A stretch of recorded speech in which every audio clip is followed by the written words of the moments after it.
This evening's lecture which is called Materialism and Morality, is going to be given by Patrick Schumacher, which of course then deprives the lecture of its most persistent questioner, because he'll now be having to give the lecture rather than challenge it. So it's your responsibility this evening to take over the role in the audience of Patrick Schumacher, who has to be up here. Patrick, as you know, teaches together with Brett in the graduate design and has been linked for a long time with the AA. And on your behalf, it's a very great pleasure to welcome you to give this lecture, Patrick.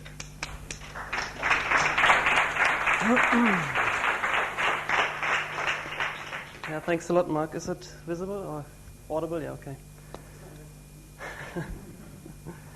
I have to apologize from the very beginning that I will have to go through this by reading a text or going pretty closely alongside a text, because the issues I'm trying to talk about are pretty difficult, and I haven't given a public lecture on this before, and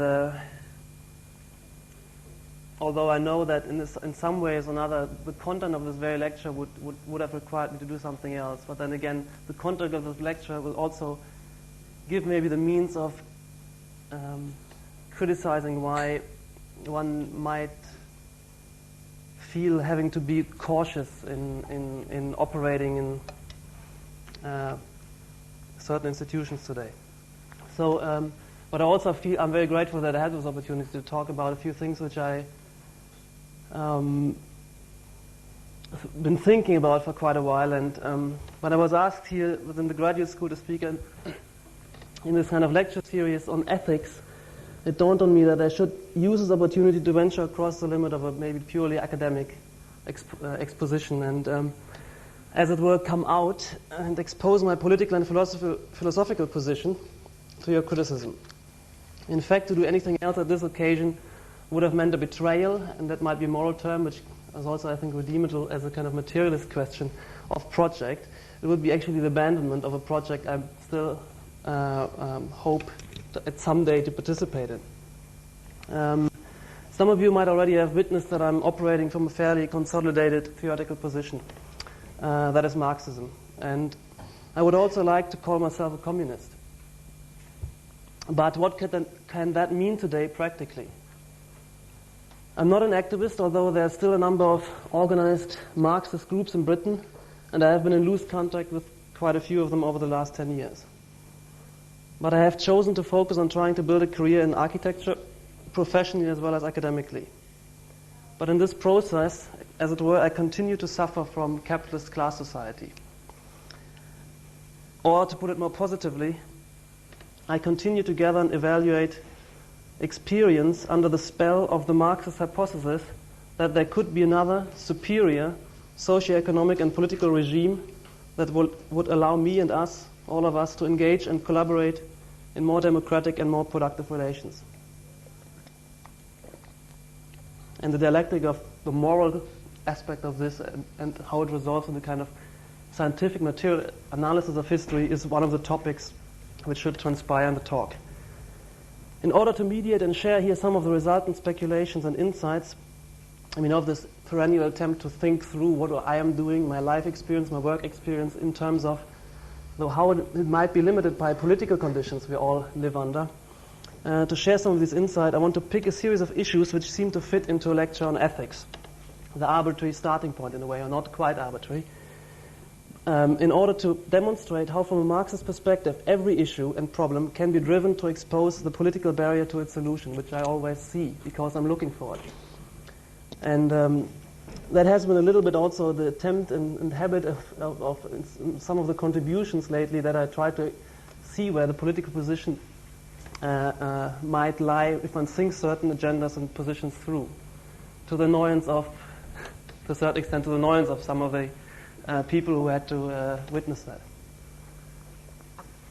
The first issue I will raise is the question of the disciplinary boundaries in the organization of knowledge and professional progress.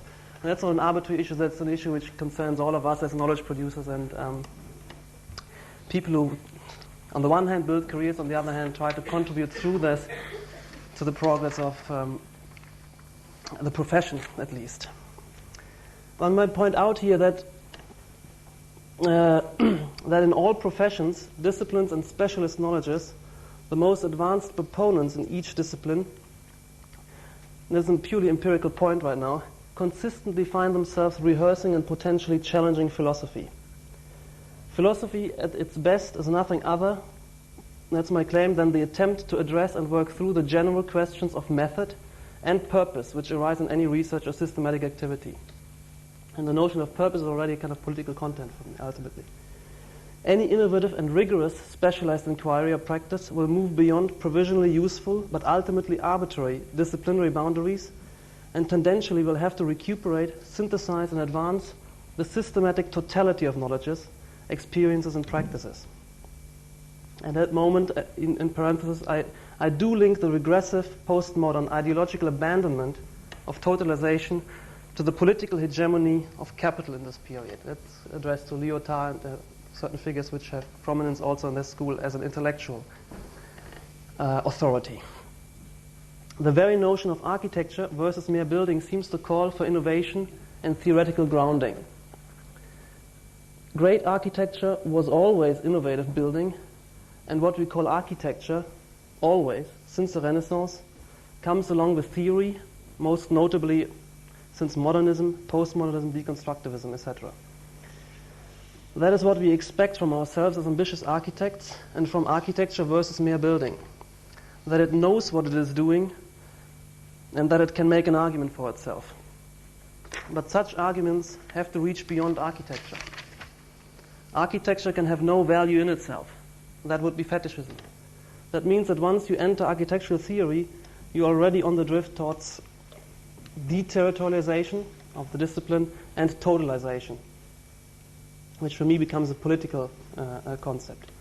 Architecture and urbanism, just to talk about two disciplines which are neighboring, have been and have to be theorized as facilitating society, the good polis, social progress, institutional innovation, manifesting contemporary cultural values, moral values, etc. That's what we all expect. That's what this knowledge we do share, I suspect.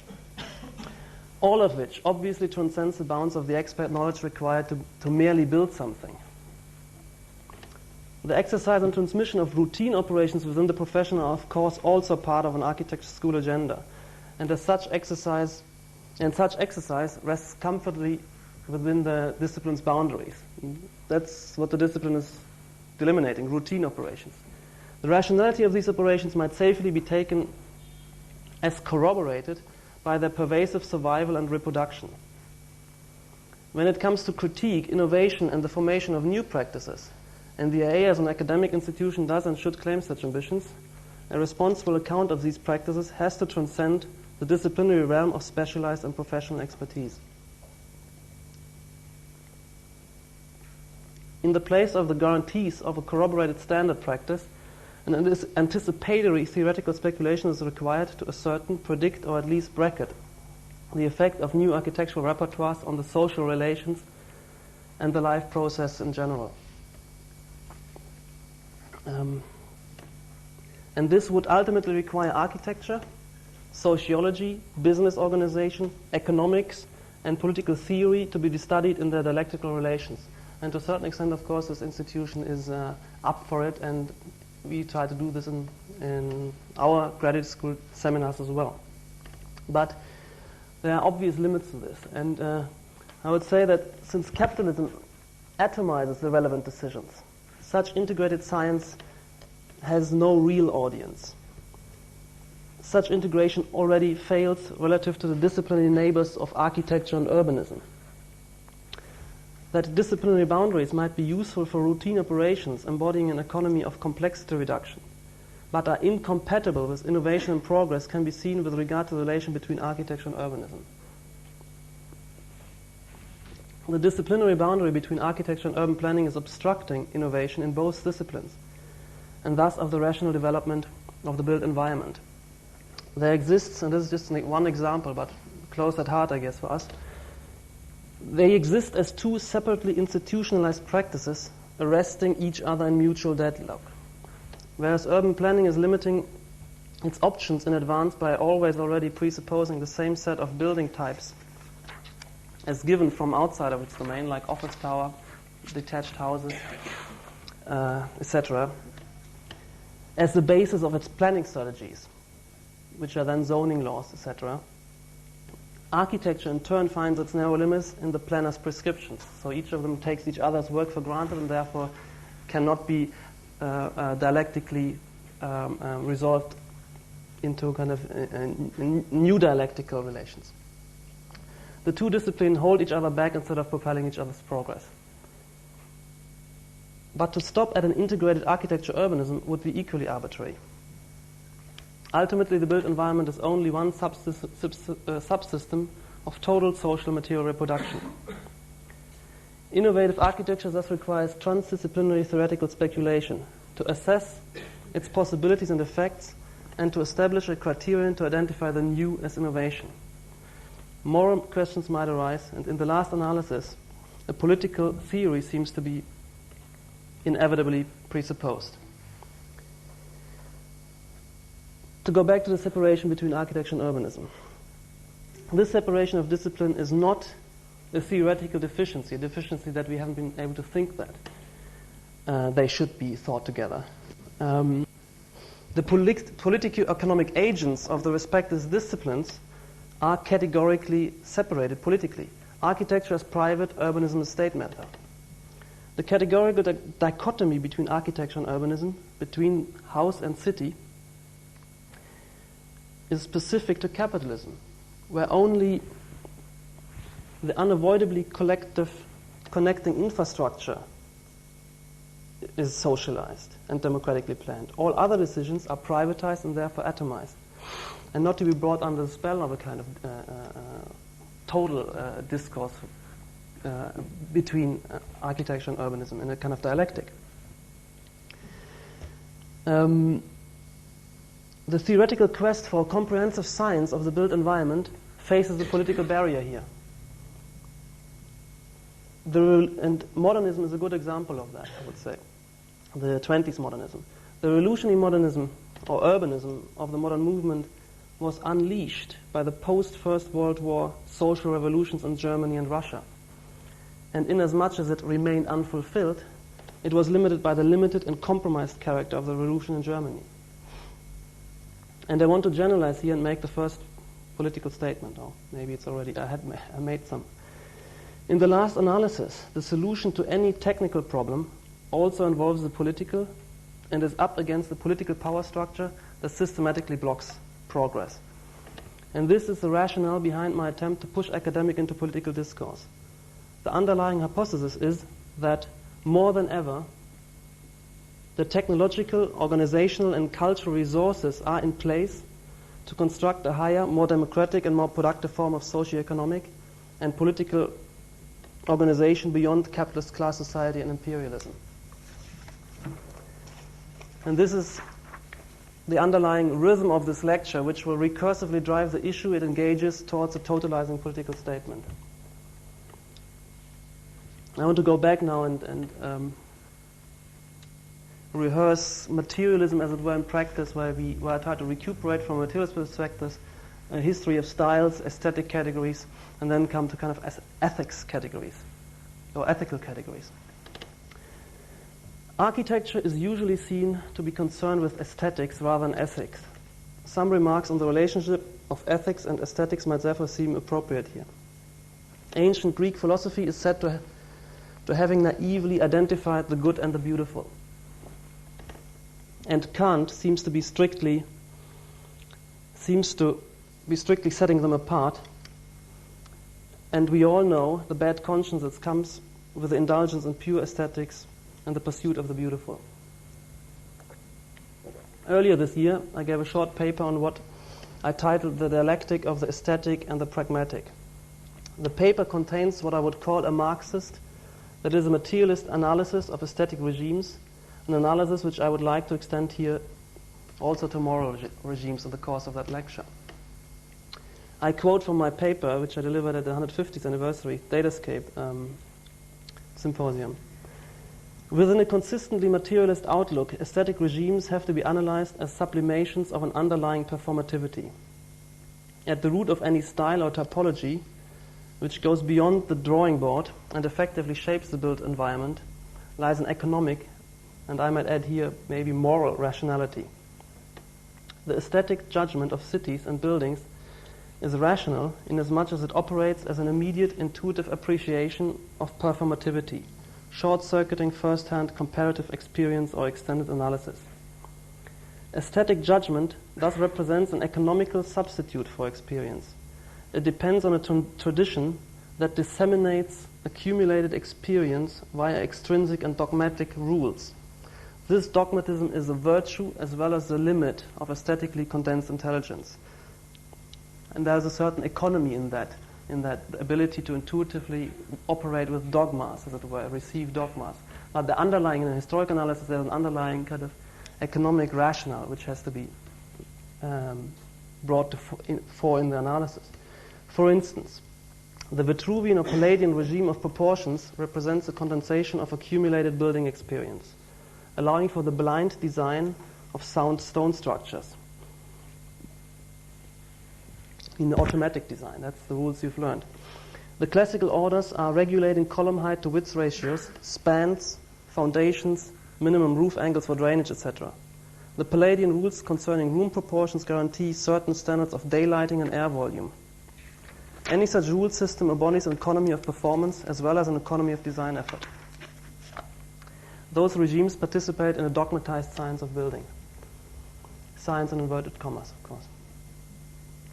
Over and above these technological principles, the aesthetic rules concerning, for instance, Vitruvian city layout or the Palladian rules for the suburban villa enshrine and make easily reproducible specific social and, again I might add here, moral organizations, which in turn are easily read off by the trained eye, identifying the right, socially right, environment aesthetically.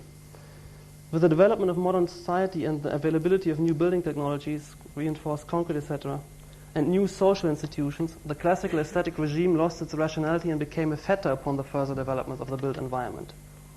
What once was an accumulated wisdom became an irrational prejudice that had to be battled also on the ideological plane of aesthetic value. Materialism is able, and a few other examples which I've kind of in-depth more articulated in an article which was published in Arch Plus, where I tried to have a similar materialist analysis of recent 20th century styles and aesthetic regimes, etc. And just go through very, very briefly what the scope might be of materialist analysis here. Materialism is able to explicate the seriality of modern housing, urban zoning, and the principles of specialization evident in functionalist architecture as structural aspects of the socio-economic regime of Fordism. It allows a proper assessment of modernism's historical role rather than falling for the ahistorical claim of its supposed failure in terms of human values. The usual kind of the form that criticism of modernism takes in what I might call bourgeois art history or criticism. Materialism also furnishes a criterion to identify the role and the rationality of postmodernism and deconstructivism within the logic of post-Fordist restructuring.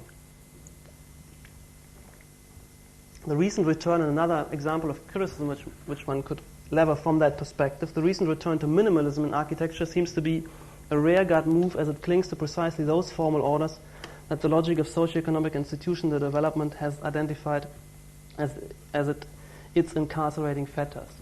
I mean, the rejection of complexity and multiple forms of inhabitation, etc., which are vital in work process, etc., we analyze at the moment in the studio, they are kind of just thrown out of court as aesthetic on the basis of kind of anachronistic aesthetic judgments in my kind of analysis.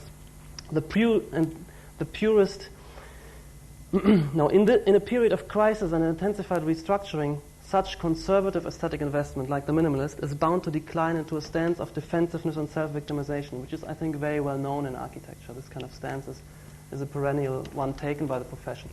And that is also just on the side a kind of primitive notion of morality that one knows what good buildings is, and that one, if one isn't able to kind of force that through somehow as a merely minimalist detail, one has kind of morally failed. These are kind of the deficiencies of certain dogmas which are still pervasive in the profession, I think. Although they had their rationality in the previous mode of production of modernism, in minimalist detailing, etc., and serial and ordered and clear segmented, specialized kind of arrangements, etc., etc., etc.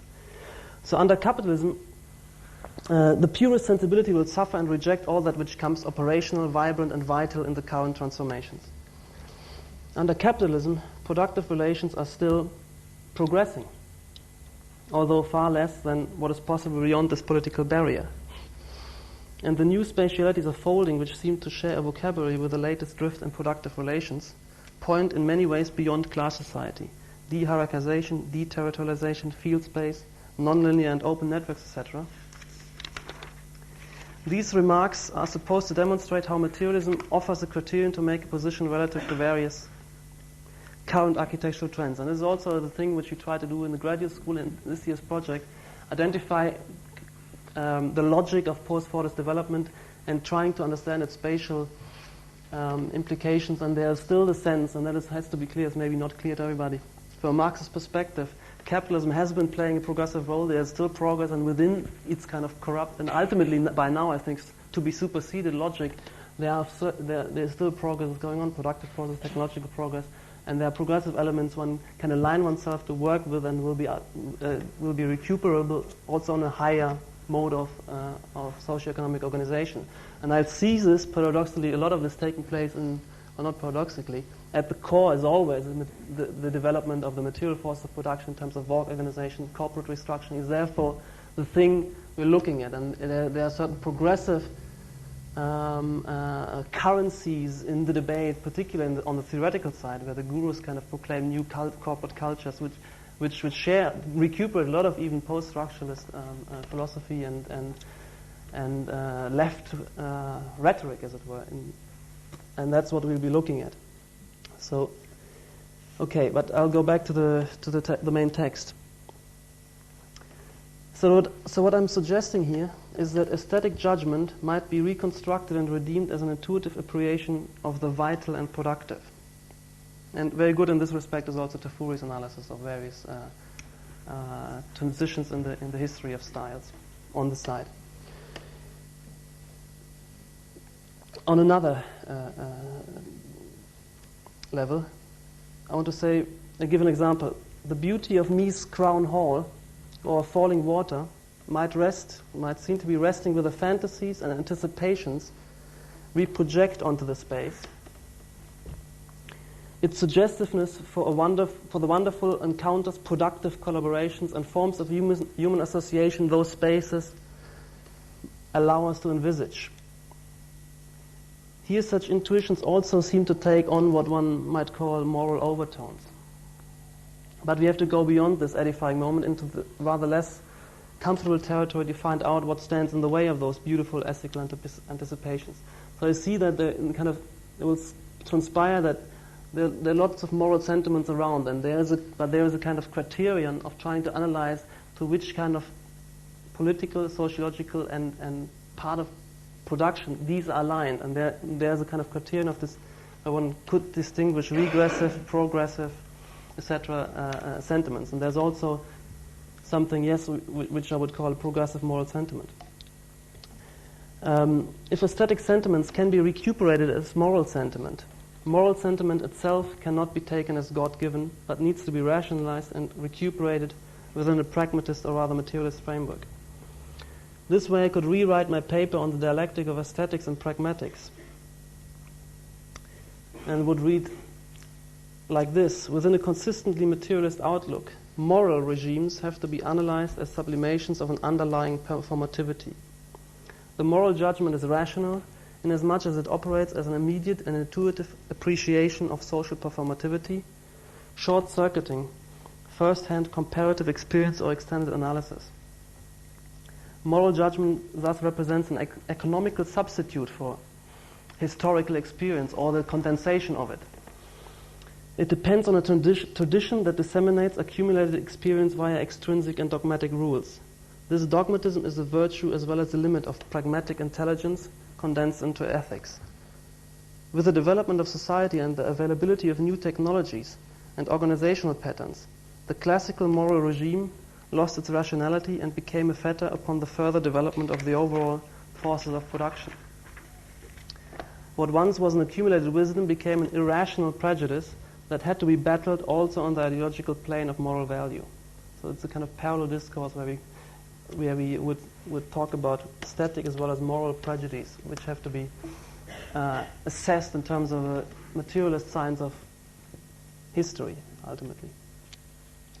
In my analysis, the status of a whole series of moral values that guide our patterns of behavior today are exposable as fetters upon the production, and therefore, or currently possible production, and therefore expose as irrational the capitalist class relations upon which they depend. The best way to go beyond such a general political declaration might be to analyze and critique my own immediate political conditions of production, the concrete micro-political relations under which educational and academic institutions operate today. This might very well be seen as a challenge to the AA and my own position here. But I also know that the structure of the school is such that it cannot easily be challenged. The school does not really exist as an intellectual positioned entity. It lacks the respective constitutional level. There is no constituted faculty which could formulate a position. This quality of unchallengeability, which is its own kind of irrational moments, or is one of the irrational moments of bourgeois academic organization of knowledge, this quality of unchallengeability pertains, of course, to the institutional structure of the school rather to any of its individual members, and any criticism of the structures here made in good faith towards all its members and the collective in nuke the school might be projected to be or become. And of course the AA is just one of a consistent type of institutions like any other university now, on the one hand, or even something like the art circus on the other hand, participating in and limited by capitalist class society under the spell of imperialism. I always think class society and imperialism together there. It's class relations on a world scale and has its own force. The pursuit of rigorous argument, I'll go through some of the things which maybe you agree that one experiences if one tries to teach or learn today. The pursuit of rigorous argument is constantly frustrated and alienated by the exchange and class relations through which we are constantly forced to exclude each other from what we are pursuing here in academia as much and maybe much more in the profession at large. Secrecy is pervasive, and obscurantist publications are nothing but another form of secrecy. Of course, I'm exaggerating maybe here, but these are, for me, are limits I feel strongly on a daily basis. Or call it spectacle as well. Any serious question or contribution perverts into an existential threat for those who are addressed as much as for those who are trying to offer it. You might not feel this as strongly as long as you are moving within a consensus. Knowledge is traded here as a career building block, or career building blocks, and is on the one hand sensitive property, on the other vulnerable to competitive devaluation, and therefore personalized investment that predominates over the sense of real commitment, which becomes a danger, of course, to the reproduction of this career. And that knowledge, by that way, because the career becomes the only vehicle through which the knowledge is reproducible and survives. To point out that this lecture, as much as any other event or articulation in this career-building institution, is always already corrupted and alienated from its content, appears prima facie as a straightforward moral condemnation. Two remarks need to be made here to set the trajectory of the argument. First, the whole point here is to attempt a materialist reconstruction or supersession of moral judgments. Each of these reconstructions or interpretations relies on a totalizing science of history. And we cannot always draw this out. This is just a kind of promise to a certain extent. All the obvious morally revolting aspects of class society in general, and academic careerism in particular, that is leadership being based on property or bureaucratic position, the territorialism pervasive, pretentiousness, obscurantism, and the rhetorical sealing of all the cracks and questions, etc., in written documents as well as in lectures. And that is because the exchange of contribution is integrated only through the simultaneous scramble for privilege. And all these horrors, and that's the point here, ultimately institutionally constituted, and they are serious infringements upon production. And that is a materialist kind of notion or critique, ultimately. And that will also spell its historical limit, as it were, which I think is overdue, or its historical dimension, let's put it this way. Contemporary moral judgments are at best intuitive reactions, in a positive sense, to the immediate social or political barriers of production and productive progress you might encounter as you do something and you're kind of upset because you can't do it because somebody else is, telling you not to do it or take it away from you, or you already internalize this. And so there are certain immediate moral revulsions which are positive sentiments, which are most of the time, I guess, also related to that you want to do something, you want to be productive, and you're made not to be. You're left not to be productive, and that's frustrating. So there's a kind of moral sentiment which we have to build on to a certain extent. But they might also be moral sentiments, dogmatic ossifications of practices which are, although at some stage, former stage, historically validated, no longer conducive to the development of industrial civilization. And finally, worst, moral tenets become reactionary defense mechanisms for long since entrenched vested interest. So, the second immediate note, the institutional political barriers and limits upon serious communication, and with it those patterns of intercourse which revolt us, are also protected by a host of moral defenses, which I would go through now. Some of the older moral defenses, traditional moral sentiments like personal loyalty, which I'm tending to translate over as this kind of partners in crime relative to vested interests, or reverence to seniority. Although these kind of notions, loyalty, reverence to seniority, might still have a waning force, they might nevertheless safely be assumed to be on the way out. This is the whole kind of trauma for real conservatives, which talk about the loss which capitalism engenders upon their moral universe. But I'm kind of glad that they let's assume them to be on the way out. What one rather has to focus on and challenge at this moment are those seemingly modern or rather postmodern values which appear less contentious, appear even progressive. Sentiments like the celebration of difference, pluralism, the liberal tolerance, this comes with a half-acknowledged relativism, the value of academic autonomy, the dogmatic or bureaucratic independence of all researchers or teachers, as well as of all students from each other, an institutional culture which allows only an immanent criticism. I mean, the independence of the students is, don't tell me, this is none of your business what I'm supposed to draw, this kind of stuff. But it's, of course, between the teachers is equally sensitive to criticize. We'll all understand. And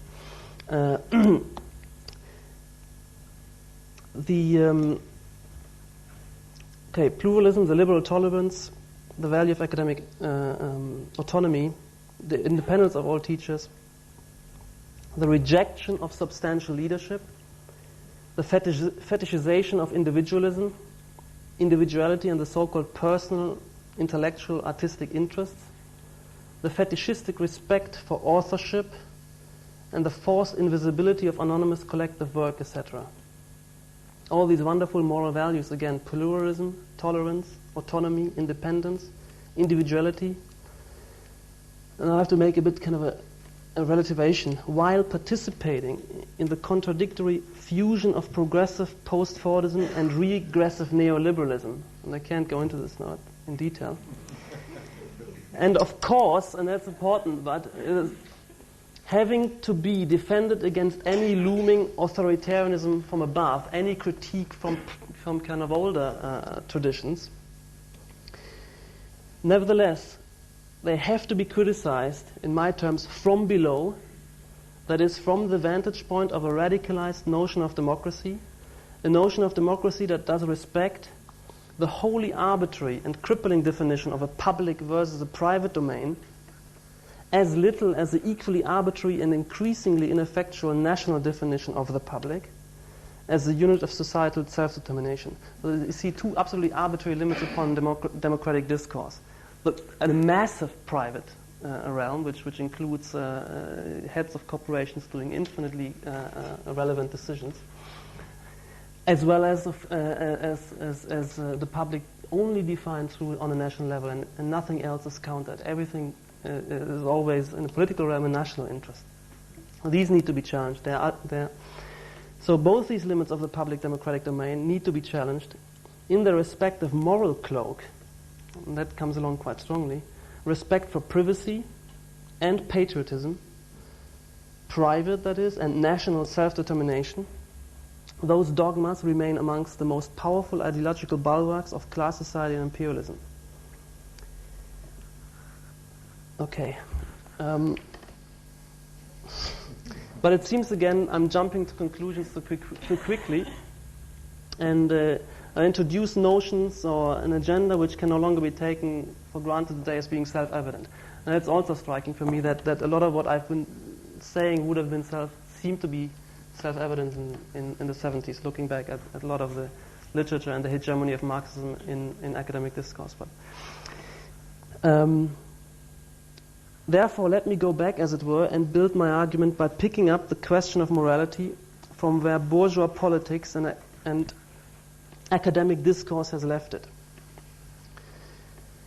The question of ethics and morality, how should we live, behave, interact with each other, commit ourselves to each other, etc., might initially be approached empirically or even on a personal level.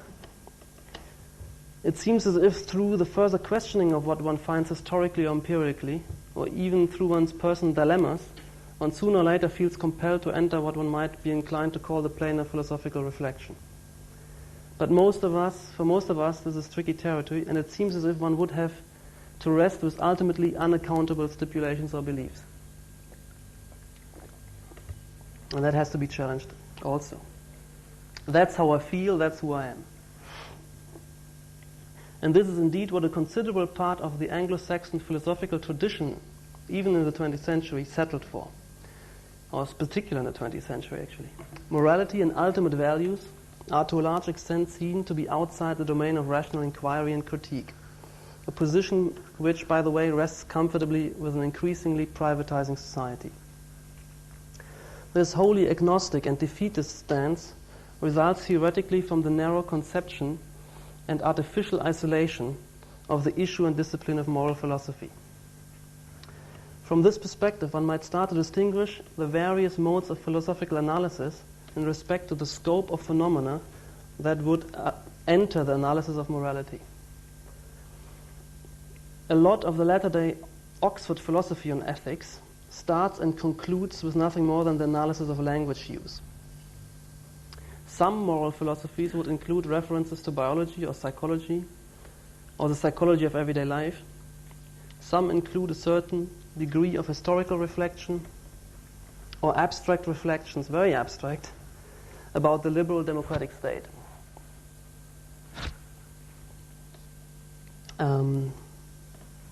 But ultimately, moral philosophy ends up insisting on its own original turf, formulating abstract and eternal criteria of evaluation: utilitarianism, contractualism, consequentialism, emotivism, etc. These are treated as a kind of disciplinary territory, or the outcome of such speculation.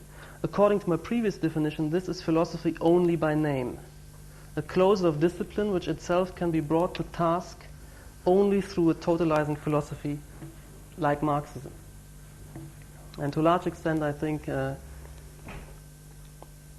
20th century philosophy in particular resolves itself into Marxism without being acknowledged, but we are suffering at the moment quite a severe backlash. unfortunately, on that level. What would be required here is a systematic historical analysis of socio-economic relations.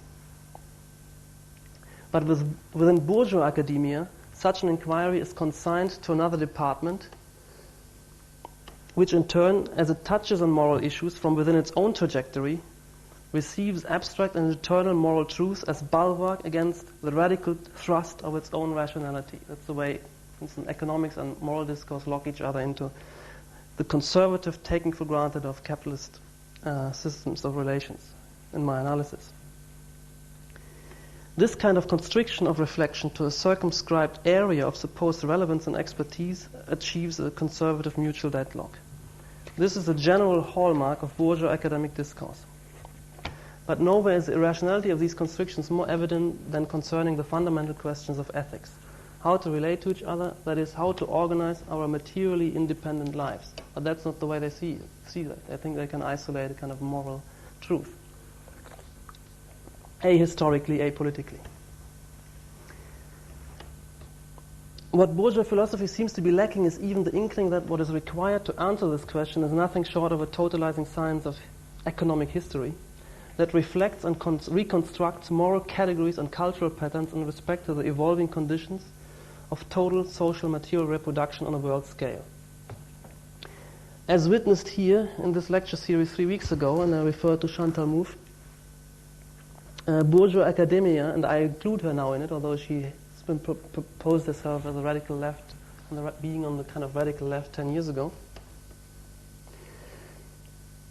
Bourgeois academia thinks it possible to contribute to what it calls political theory, ahistorically as well as apolitically, that is, without any reference to the latest socio-economic and political developments, post-Fordism, neoliberalism, globalization, hegemony of international capital over nationally organized labor, etc., etc.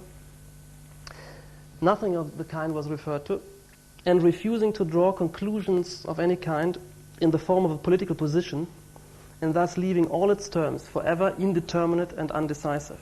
And that's what exposes for me this kind of writing is utterly, on the one hand, a waste of time, on the other hand, an ideological maneuver. But that's not Chantal Mouffe's problem. That's the problem of the way knowledge is organized under capitalism. But bourgeois society lacks much more than the right insight. It rather has long since become itself an irredeemable obstacle to the constitution of the transcendental subject, that is the democratic discourse, through which alone the necessary theoretical synthesis, this totalizing science of history, can emerge. Within the Marxist discourse, those incarcerating disciplinary boundaries and the political limits of discourse are materially challenged, in practice as well as in theory. The explosion of these limits is one of the founding moments of this radically different intellectual paradigm and practice, which crucially fuses theoretical work with political work.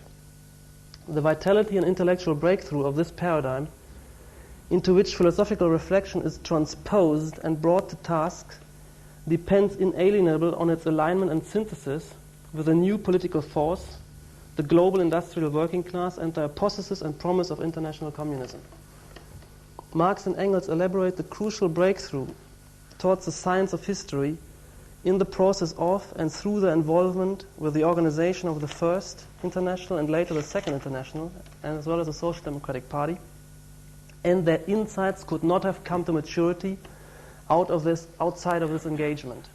They had to face serious questions on a daily level from relevant political and practical forces. Something which any bourgeois intellectualist systematically deprives himself of.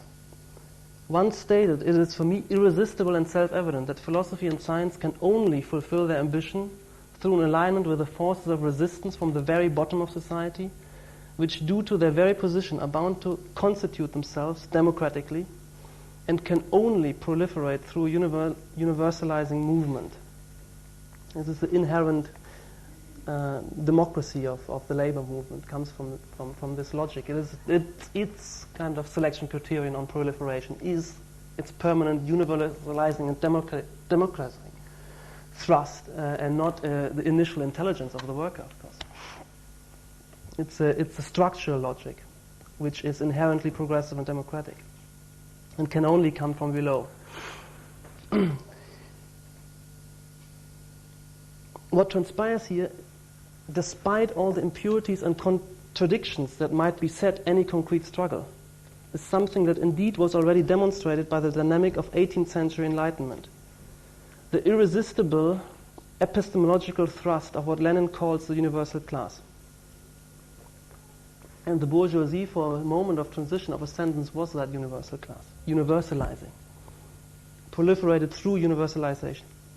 In order to mediate these insights for you, I might have to go back and take on bourgeois morality and philosophical moral reflection at its most sophisticated, profound and edifying elaboration as it is articulated in the work of Kant. So I'll spend some time on Kant's moral philosophy. Kant seems to have given the conclusive formalization of the fundamental principles of bourgeois morality. A morality we still inhabit, as might transpire through the edifying force of Kant's exposition, which I think it still has. What will also transpire is that certain key moments in this reflection already point beyond the bourgeois order. Those moments are a reflection of the universalizing logic of the bourgeois ascendance from below, and are as such recuperable for more radically democratizing movements. Other moments of bourgeois liberation have now to be analyzed as moments of containment. Kant's moral discourse is in many ways the culmination of 18th century philosophical work, developing in the context, I'm again trying to give a kind of historical materialist account of Kant's work while recuperating moments which I still commit myself to. Kant's moral discourse is in many ways the culmination of 18th century philosophical work, developing in the context of the proliferating sciences on the one hand, and the emerging capitalist economic and political relations on the other hand. And capitalism was progressive at that stage. Relative. It's always relative to the feudal order. It broke through and unleashed an enormous productive potential. The very notion of a principled, formal investigation, which Kant offers, of the total system of moral categories against and above a mere empirical engagement with particular moral tenets, this is most clearly brought to bear in Kant's critique. Such a project significantly suspends initially all traditional values and precepts, and in this respect can become a force in alignment with the dynamic of emergent capitalism and modernization, which cuts through a lot of traditional moralities. In his famous text from 1784, What is Enlightenment?, Kant takes self-determination as the ultimate a priori of practical life. The criterion of everything that can be agreed upon, that's a quote, the criterion of everything that can be agreed upon as a law by a people lies in this question: can a people impose such a law on itself? This self-determination requires the free use of public reason, this is all explicit in Kant, which is therefore treated as a priori of any enlightened civil society. At the bottom of it, one finds in Kant, and that is usually not brought out that clearly, I guess, the notion of progress. Any specific order is provisional. Any attempt to freeze, even by contract, any social order or law is, according to Kant, impossible and in contradiction to the notion of self-determination.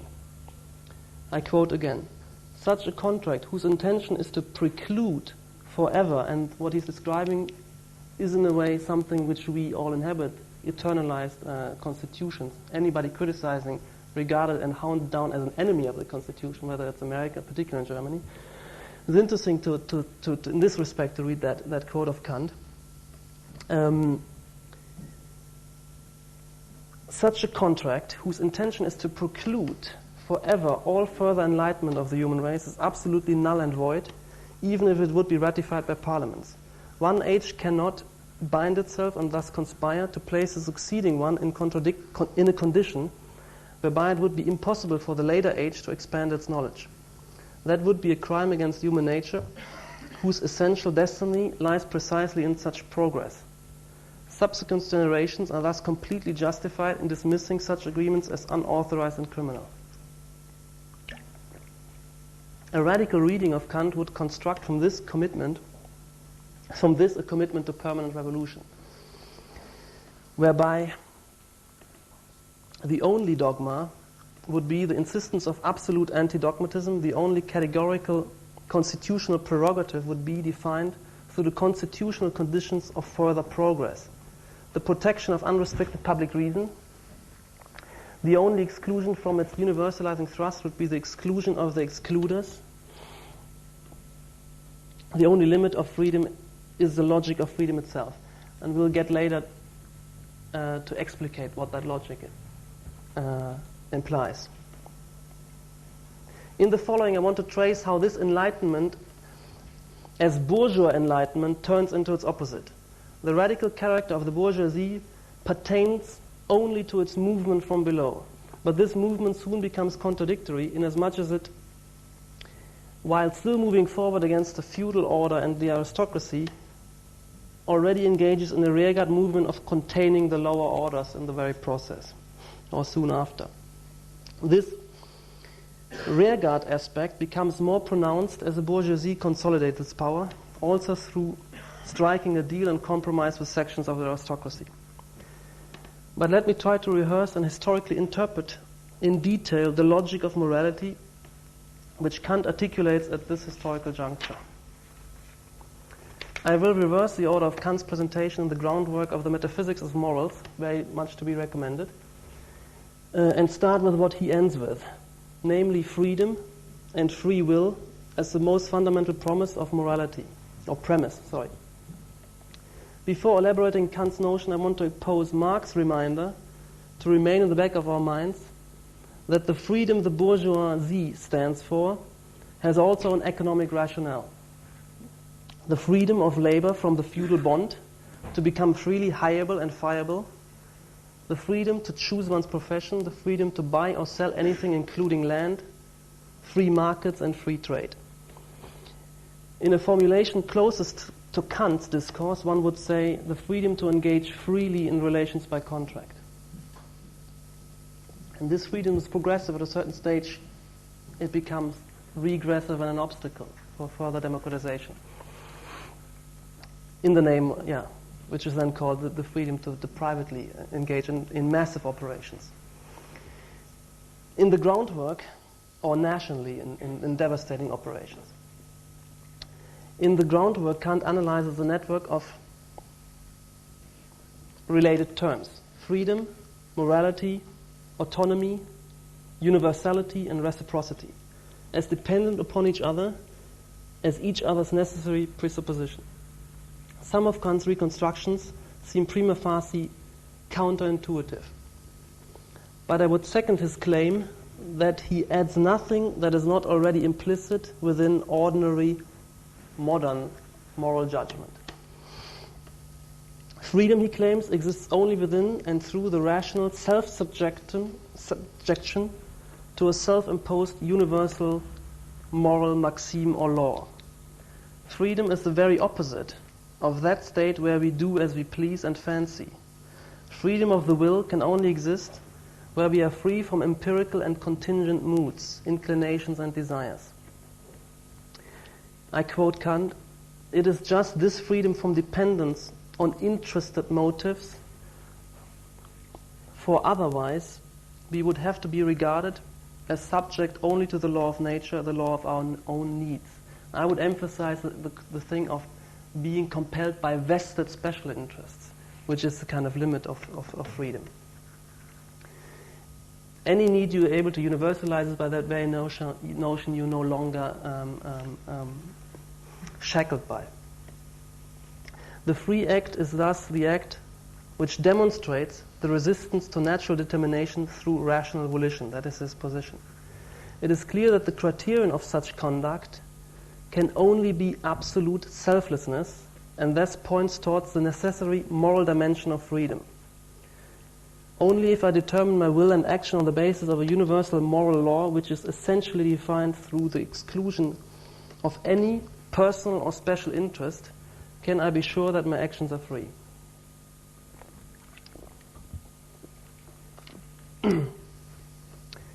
That I can test the necessary universality of the underlying maxim of my action, and I can test the necessary universality of the underlying maxim of my action by posing the question of the consistency of my will relative to an assumed universal reciprocity. Kant poses this criterion as a categorical imperative of practical reason. I quote, "Act only on that maxim through which you can at the same time will that it should become a universal law." This imperative obviously avoids any specific moral tenet. It neither defines the moral act through its results. It furnishes a formal criterion for moral qualifications, the possible universality of its principle. The most convincing and recurring example Kant gives relates to the capitalist institution of credit. What he means is really the question of a consistency within universalization as the criterion of any moral category. And that is in capitalism makes sense, and that's the example of credit shows us.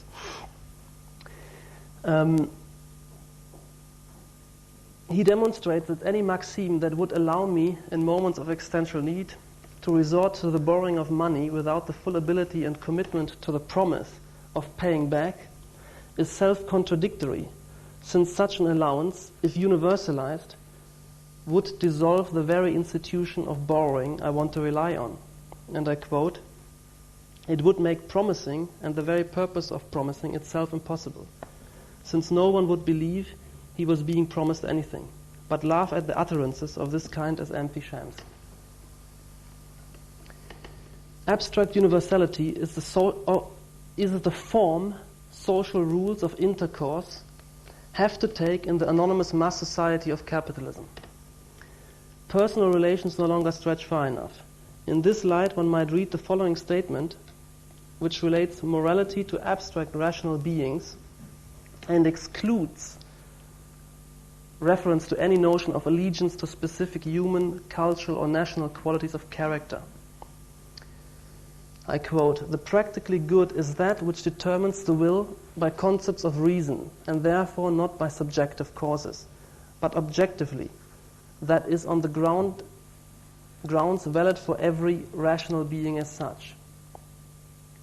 This reflects, in my analysis, materialist analysis of it, critique of it, recuperation of it, this reflects the need of capitalist anonymous mass society where personal relations have been replaced by abstract money relations, where strangers enter the market of exchange and contractual obligation, without personal loyalty, bondage, or means of coercion.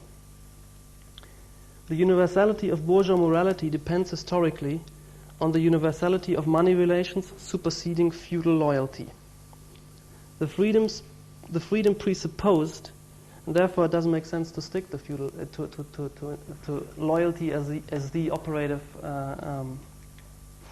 moral category which organizes social relations at that historical stage anymore. The freedom presupposed by bourgeois morality is the freedom of the capitalist market. Again, superseding feudal bondage. In bourgeois morality and law, freedom of will and free choice of action is a precondition for being guilty and accountable, also not to be taken for granted at any historical stage. This is what Kant starts with. The only good or evil is the good or evil will rather than the results of action. Such a sophisticated practice of validation and sanction, which requires an inquiry into the underlying intention, operates as a more productive mode of social regulation, appropriate for a more complex social organization, but also presupposing a relatively generalized regularity of life conditions, of law, and knowledge of the law and adherence to it, etc. Okay, what these remarks should hint at is the possibility to explain notions of morality as modes of social regulation relative to historically attained relations of production. And they're not by that very matter eo ipso out of force. The analysis doesn't stop there. Some of these have to be superseded, others in their original logic are recuperable. But so far, my remarks set the bourgeois morality off against the older feudal order. So far, those principles of bourgeois morality seem now uncontentious and recuperable in a socialist society. Universality, reciprocity, and the presupposition of freedom. The first thing one would have to say here is that capitalist class society and imperialism consistently and substantially fall short of delivering even the explicitly bourgeois ideals of justice, universal reciprocity, universal rule of law, exposed through the universal and free use of public deliberation, equality before the law, equality of rights and opportunity, etc. My claim here is that capitalist class society, that is the system of private property of the means of production and the private appropriation of the results of combined and integrated production, is a systematic obstacle to the realization of those rational ideals. This was already clearly understood by Trotsky and Lenin, who realized that the bourgeoisie under imperialism could no longer universalize its own revolution, that the bourgeoisie outside the advanced imperialist core, that is also the Russian bourgeoisie at this stage, could no longer fulfill the historical task even of the classical bourgeois revolutions. They, Lenin and Trotsky themselves, had to take over and move through this stage. On a political level, theories of economic liberalism, of perfect and purely economic, that is, productive competition, have to be exposed as ideological, inasmuch as they consistently fail to analyze and acknowledge the systematic drive towards monopoly and the systematic instrumentalization of the national state against the principle of a universally regulated world market for capital, goods and labor, against true economic competition. So what I'm trying to argue here at the moment is that the bourgeois ideology of and rationality, which is proclaimed by economic science, if you think it through, is something which is pertaining to an older stage in capitalism, that capitalism moves continuously against that. And I think even this, I say this even though neoliberalism seems to have a kind of ascendance recently. The ideological nature of neoliberal discourse is exposed in its hypocrisy, aligning themselves and systematically failing to indict the very forces of imperialism, exemplified by Thatcher and Reagan and their heirs, which are actively utilizing all the possibilities of diplomatic and military competition, which crucially also excludes the restriction of movement and immigration through the establishment of policed national borders. I'm just saying that the world we're looking at has nothing to do with what the neoliberals wanted to be, which is the pure, rational competition on the basis of productive intelligence and capacity, which would regulate wonderfully the total social good. And what this discourse does, in this sense ideological, that it absolutely fails to recognize that the very forces that kind of furnish the ideological for are continuously operating against that. I mean, living in the stage of a militarized imperialist economy. To the point that, yes, like Trotsky already was very clear about, the bourgeoisie can no longer even provide and expand and universalize its own initial liberation and liberal democracy outside very, very narrow core heartlands. And even there, I would be very skeptical. Okay, so that is taking bourgeois ideals as they are and seeing how capitalism does in terms of delivering those. But the second thing, beyond the question of who can deliver the bourgeois ideals, one would have to say that Marxism also proposes a substantial critique of the essence of bourgeois morality and justice. The abstractness and formal character of universal bourgeois right allows for and legitimizes substantial material inequalities. Bourgeois equality of treatment is understood as equality of treatment of people in equal positions, allowing for extreme material differences and differences in the power of decision-making, as long as in the abstract or in principle no one is excluded from access to any of those positions. For each according to his or her due relates to the principle of private economic exchange, where any contribution to the integrated production process has to individually negotiate and extract its remuneration. That's, for me, the capitalist system, and that's the morality. For each, according to his due, means you have to make sure that you get your share out of it. As you contribute, you have to hedge in and claim and run after your remuneration. At a certain stage, that is again not clear when is a stage transgressed, but I think we're long across a threshold there. At a certain stage of development, it might be worthwhile to speculate at least about the rationality or overall efficiency of this process of production / distribution, where every productive effort engenders and has imposed upon it a universal scramble for privilege and perennial efforts to secure, legally protect, and police the always precarious means of private survival. And the more, under post-Fordism, economic relations become fluid, the more time and energy has to be spent on re-establishing permanently and renegotiating the various differential private claims upon the results of production. The capitalist system is forced by threat of total stoppage, and everybody knows who's working and there isn't a contract signed, which tries to, but never can, fully determine which of the bits and pieces are owned by who. And this becomes an incredible, I think, waste of energy and time. And so the capitalist system is forced by threat of stoppage to relentlessly and unambiguously determine the private ownership for any economic move and particle within the complex and long since global web of interdependent productive activities. And including, that is important to mention maybe here, including intellectual production. Even supposed political criticism becomes just another vehicle for a career.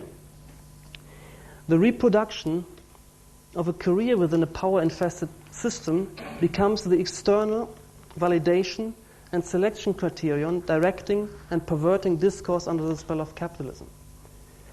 But that goes also, for every contribution which is also done manually, it is always already alienated from its purpose and driven by another logic. The resources going into this unproductive effort, this shadow economy, as you might call it, of differential distribution, might be counted as costs imposed by the social system of capitalism. This unproductive economy comprises large parts of the state administration, foreign office, the judiciary, the whole legal profession, or large parts of it, the police, the penal system, tax administration, the banking system, most part of it, the whole military, all private security services and systems, etc., etc. The percentage of total labor of those activities must be substantial. This is the light in which materialism asks us to evaluate the communist proposal to replace the capitalist to each according to his due with the principle from each according to ability to each according to need, where we might have the luxury to try and think through what would happen if one cuts out this obsession with nailing down who's getting what. The fetishistic notion, because the costs are enormous as far as I'm concerned, the fetishistic notion of justice is thrown out of court here in this argument. Although the new regulatory principle will also attain the status of justice as an internalized rationality. The more and more irrational capitalist insistence and obsession with rightful property derives its legitimacy from the originally rational and plausible but long since gone economy of individual or family producers exchanging their products in the markets. Beyond the mounting of directly professionalized, unproductive labor, lawyers, police, etc., penal judges, the capitalist imposition of the scramble for privilege potentially distracts and distorts all productive efforts from the productive rationale that makes work effective only as integrated work under current conditions and long since. Under capitalism, producers are always induced to keep knowledge in reserve and the need to continuously hedge in productive capacity and information, and thus acts as a barrier of communication and scientific progress. The materialist question of socialism or communism concerns the conditions and prospects of radical egalitarian democracy and its potential ability to sustain and propel the next stage in the development of global industrial civilization.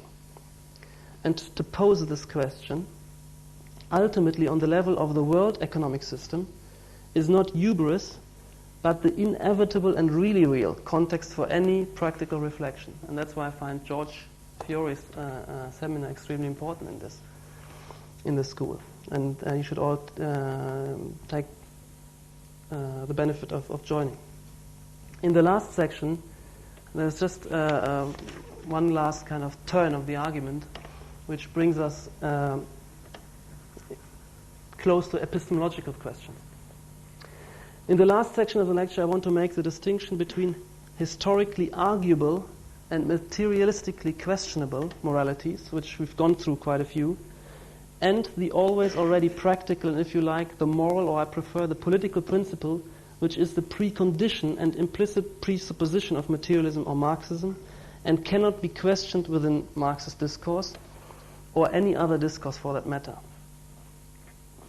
This principle, which is already contained in Kant's discourse, and is the historical achievement of the Enlightenment, in this sense I'm still seeing myself wholly in the tradition of the Enlightenment, is the principle of undiscriminatory access to public reason and exposure of any practical or truth claim to the unrestrained public critique.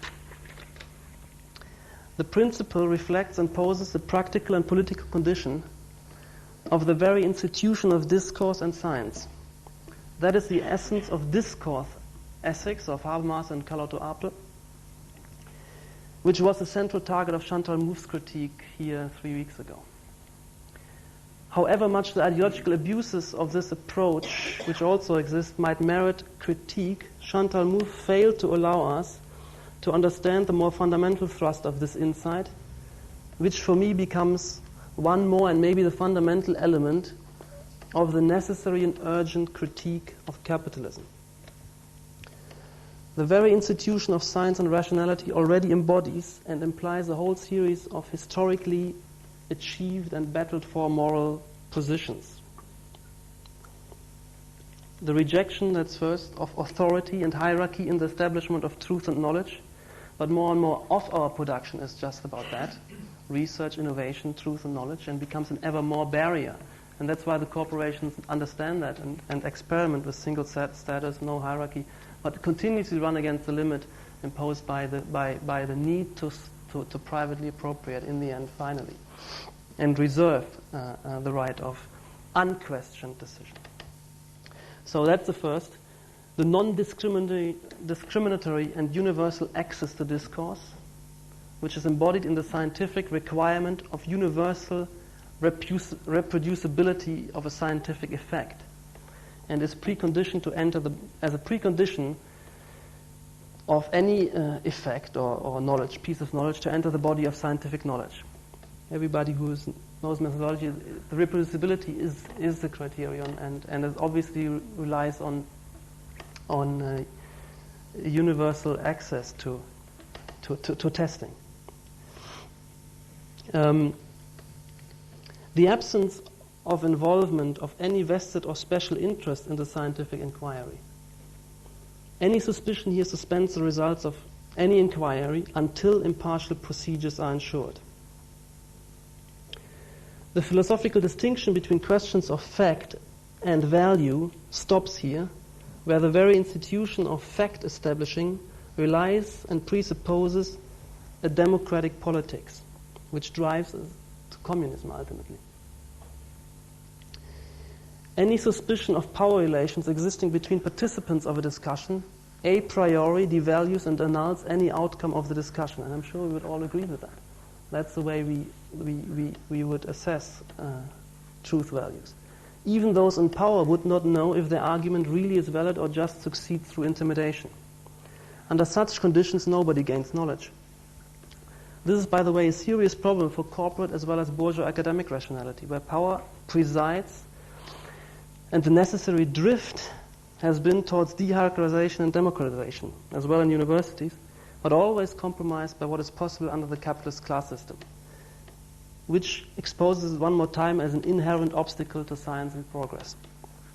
This is not so much evident in the politically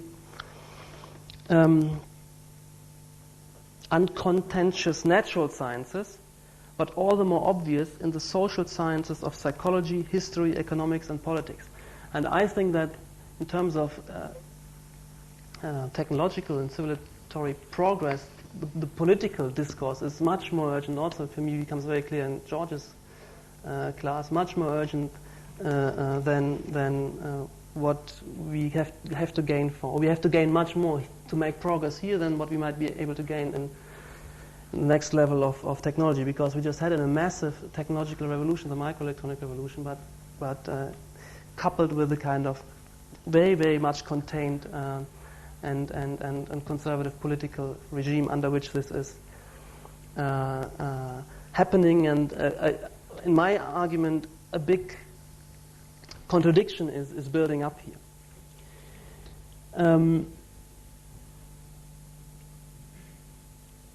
So under capitalism, which continuously cuts the already materially fully integrated and existentially interdependent world population into opposed vested interests, the evident question of the shared interests of an efficient world production, which is of course no zero-sum game, cannot even be theoretically posed, never mind comprehensively discussed. Even less, of course, are there means of implementing any possible recommendation of such deliberation. It just simply doesn't exist. All decisions are atomized and have to reckon with the total agglomeration of decisions as an alien and an unconscious force. As Marx puts it, mankind has not yet attained self-consciousness. It is a slave and remains a slave of its own blind social processes, has not yet moved from prehistory to history, that is, the active and conscious making of history. The transition to history in this sense is the most profound promise of world communism. And the hypothesis that the real takeoff of productive, scientific, and cultural development still lies in front of us, beyond the threshold of a socialist world revolution. And I believe that this is, in terms of potentiality, there's an enormous rush of development possible, stored up behind, as it were, the threshold of socialist revolution. And it might be very well worth of investing one's personal kind of leftover time in attaining those fruits of collective democratized production. The fundamental problem is that capitalism does not even allow the systematically prevents the full theoretical elaboration of socio-economic and political possibilities. All research is funded and aimed towards the calculation of vested and partial interests, which never allow their privileged position to be questioned and therefore always take the class system and imperialist world system unquestioned for granted as absolute, as if a naturally given limit of speculation. The Labour Party, as any other political party in this world, institutionalizes only the wholly arbitrary, historically given level of the interests of the citizens of this island. The wholly arbitrary national level is the only institutionalized, the only apparently thinkable level through which one can articulate and align an interest, think an interest. as if the interests of us here are only definable as British interests. Even the level, and that is by also another level of vested interest and partial interest, even the level of entering into an institutional acknowledgement of interests we might have as Europeans, never mind as world citizens, is put under the strictly short-term precondition that the entering of the new alignment, Europe, safeguards British privileges at any point, and therefore that even hasn't been achieved. Even that kind of, let's say, slightly higher level of vested interest is continuously falling to pieces. Therefore, the new game never gets off the ground and acts as threshold, denying the takeoff of the what I would call the non-zero-sum game of world economic democracy. That's it.